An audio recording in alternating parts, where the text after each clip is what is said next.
Hello friends, Namaskar. I am Rajesh Kumar with a new video. Friends, this video is based on objective questions on Shakespeare and his works, which has been created for TET English preparation. Here, question number 1 is given as how many plays did Shakespeare write? Shakespeare ने कुल कितने pledge लिखे थे? तो यहाँ पर इसका answer दिया गया है 37. सो correct option is A. Question number two is the phrase small Latin and less Greek is referred to Shakespeare by. Small Latin and less Greek ये फ्रेज किसके द्वारा शेक्सपियर को रिफ़र किया गया है? तो यहाँ पर इसका आंसर दिया गया है Ben Johnson. So correct option is B. Next question number 3. Stratford is a charming little village in. Stratford एक चार्मिंग लिटिल विलेज है, सुंदर सा गांव है, जो कहाँ पर अवस्थित है ये आपको बताना है. इसका आंसर दिया गया है Warwickshire. So correct option is A. यहाँ पर ही शेक्सपियर का जन्म हुआ था. Next question number 4 is in Shakespeare's tragedies the dominant note is. Shakespeare की ट्रेजेडीज में डोमिनेंट नोट क्या है? यहाँ पर इसका आंसर दिया गया है character in destiny. So correct option is C. Next question number 5 is Holofernes is a school master in one of the Shakespeare's plays which play. यहाँ पर बताना है कि होलोफेर्निस जो कि स्कूल मास्टर है शेक्सपियर के किस प्ले में है? तो इसका आंसर यहाँ पर दिया गया है love's labour's lost. So correct option is D. Question number 6 is the defeat of Armada is. The defeat of Armada ये किस ईयर में हुआ था? ये घटना ये आपको बताना है यहाँ पर ऑप्शन से. इसका ऑप्शन दिया गया है 1588. So correct option is A. Question number 7 the narrative poem Venus and Adonis is dedicated to. Shakespeare के द्वारा रचित वीनस एंड एडोनिस पोएम ये किसको डेडिकेट है? तो इसका आंसर यहाँ पर दिया गया है टू दीज 3. ये सब के लिए है. Earl of Southampton, Henry Wriothesley, Baron of Titchfield, ये तीनों के लिए डेडिकेट है. तो इसका डी ऑप्शन यहाँ पर सही हो जाएगा. वैसे ज़्यादातर ये जो है एर्ल ऑफ साउथहैम्पटन के लिए पूछा जाता है, लेकिन यहाँ पर तीनों के लिए है. Question number 8 is in 1609 a ship was wrecked on the unknown Bermudas came to known as. 1609 में एक शिप रेक्ड हुई थी बरमूदा में. बरमूदा को किस नाम से और जाना जाता है? यहाँ पर आपको ऑप्शन से बताना है. तो इसका यहाँ पर आंसर दिया गया है द इसले ऑफ डेविल्स, यानी कि यहाँ पर ये थोड़ा सा आइल्स लिखा है आइल, तो यहाँ पर ये इसका आंसर हो जाएगा. So correct option is A. Next question number 9 which play of Shakespeare is said to be unfinished. Shakespeare ने जितने प्लेज लिखे थे उनमें से अनफिनिश्ड कौन सा प्ले है? तो यहाँ पर इसका आंसर दिया गया है Henry 8 and possibly the lost Cardenio. ये दोनों प्ले जो है इनके अनफिनिश्ड रहे हैं. So correct option is A. Next question number 10. Question number 10 is given here. Yes, question number 10 is as follows. Question number 10. Shakespeare lived in a play loving age. He studied the crowds, gave them what they wanted, and simply reflected their own thoughts and feelings. In reflecting the English crowd about him, he unconsciously reflected all crowds which are alike in all ages. Hence, his continued popularity. Whose opinion is this. ये ऊपर कही हुई बात किसकी है? किसने ये राय दिया था? ये आपको बताना है ऑप्शन से. तो यहाँ पर दिया गया है लॉन्ग ने ये बात कही थी. So correct option is C. Question number 11 the first folio of Shakespeare plays came in 1623 and for this credit goes to to actor Heminge and Condell. The folio contain 36 plays. One play was not included. Which one? Friends, यहाँ पर बताना है कि Shakespeare के first folio जो कि 1623 में publish हुई थी, इसमें हेमिंग और कंडेल के द्वारा पब्लिश हुई. इसमें जितने भी प्लेज शेक्सपियर के द्वारा लिखे गए यानी 37, उनमें से जो है एक नहीं है. तो कौन सा नहीं है यहाँ पर आपको बताना है. तो यहाँ पर इसका आंसर दिया गया है Pericles. So correct option is A. Question number 12 is in a word he is the universal poet. This is the opinion of Long about. Long ने ये स्टेटमेंट किसके लिए दिया था ये आपको बताना है. तो यहाँ पर इसका आंसर हो जाएगा शेक्सपियर के लिए दिया था। So correct option is A. Question number 13, to study nature in his works is like exploring a new and beautiful country, who said it about Shakespeare. Shakespeare के विषय में ये लाइन किसके द्वारा कही गई, ये आपको बताना है। तो ये लॉन्ग के द्वारा कही गई है। So correct option is B. Question number 14 is, I do not remember that any book or person or event in my life ever made so great an impression upon me as the plays of Shakespeare, who said. ये विचारधारा किसकी है Shakespeare के विषय में, ये आपको बताना है। तो यहाँ पर इसका आंसर दिया गया है Goethe. So correct option is ए।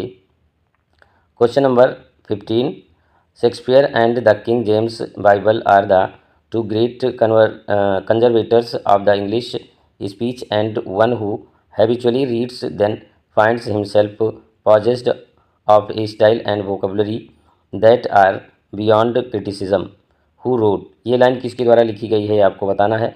इसके ऑप्शन यहाँ पर दिए गए हैं। तो इसका सही ऑप्शन ए है, लॉन्ग के द्वारा कही गई बात है।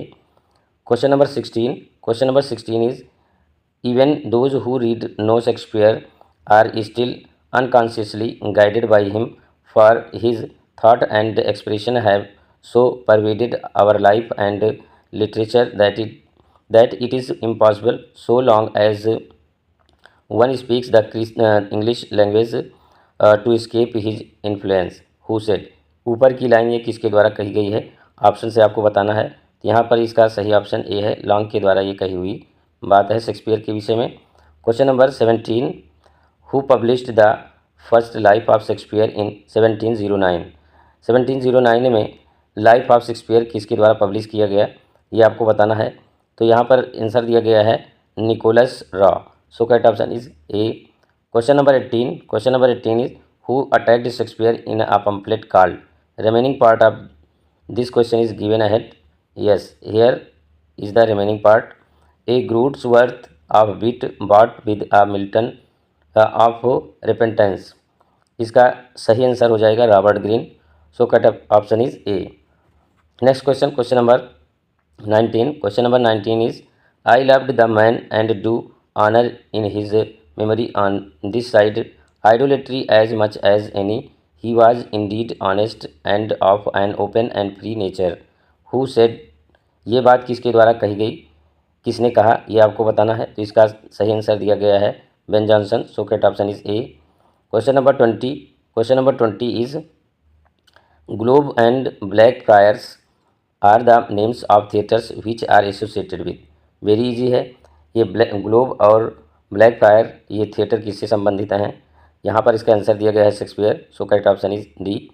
Question number 21, good friend for Jesus sake far bear to dig the dust enclosed here, blessed be the man that spares these stones, and cursed be he that moves my bones, disraised doggerel over the world's greatest poet was intended, no doubt, as a warning to some stupid sexton, lest he should empty the grave।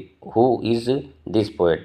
ये line किस poet के द्वारा लिखी गई है, ये आपको बताना है। तो ये शेक्सपियर के द्वारा स्वयं रची गई है। So correct option is A. Question number 22 is, Shakespeare probably worked with someone in the last two parts of Henry VI and in Richard III, who is he. Shakespeare के साथ और कौन इनके काम में सहयोग करता था, ये आपको बताना है। तो यहाँ पर इसका आंसर दिया गया है Marlowe. So correct option is A. Question number 23, it is said that Henry VIII is a work of Fletcher and. Henry VIII जो है ये फ्लेचर और किसके द्वारा किया गया था कार्य, ये आपको बताना है। तो ये शेक्सपियर और फ्लेचर दोनों मिलकर किए थे। So correct option is A. Question number 24, there is one play not ordinarily found in editions of Shakespeare, but it is often placed among Shakespeare's doubtful works. The greater part of the play is undoubtedly by Fletcher, which play is being referred here। यहाँ एक किस play के बारे में बात कही गई है, ये आपको बताना है ऑप्शन से। तो यहाँ पर इसका आंसर दिया गया है टू नॉवेल किंग्समैन। तो correct option is A. Next question, question number 25. Question number 25 is this play according to Long is one of the several crude plays published at first anonymously and later attributed to Shakespeare by publishers who desired to sell their wares. It contains a few passages that strongly suggest Shakespeare, but the external evidence is all against his authorship. Which play is being referred here?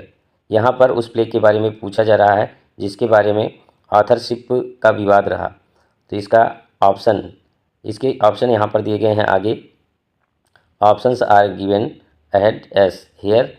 Options are given Edward second, Edward third, Edward first, Richard third. इसका answer यहाँ पर दिया गया है Edward third. So correct option is B. Next question, question number 26. Question number 26 is the queen commanded Shakespeare in Falstaff in Love, then Shakespeare wrote. Queen के कहने पर Shakespeare ने कौन सा जो है ड्रामा लिखा था? तो यहाँ पर इसका आंसर दिया गया है Merry wives of Windsor. So correct option is A. Question number 27, Shakespeare's contemporary was. Shakespeare के समकालीन कौन थे? यहाँ पर इसका आंसर दिया गया है Ben Johnson. So correct option is D. Question number 28, who wrote 4 books the wheel of fire, the imperial theatre, the Shakespeare Tempest and the crown of life on Shakespeare criticism. इसका answer यहाँ पर आपको बताना है। तो यहाँ पर हो जाएगा Wilson Knight. So correct option is A.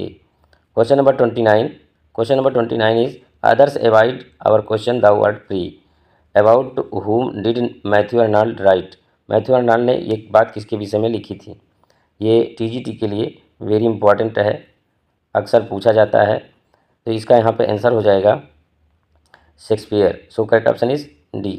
Question number 30 and last question of this session, I will continue creating videos for TGT English preparation if you support me by subscribing my channel.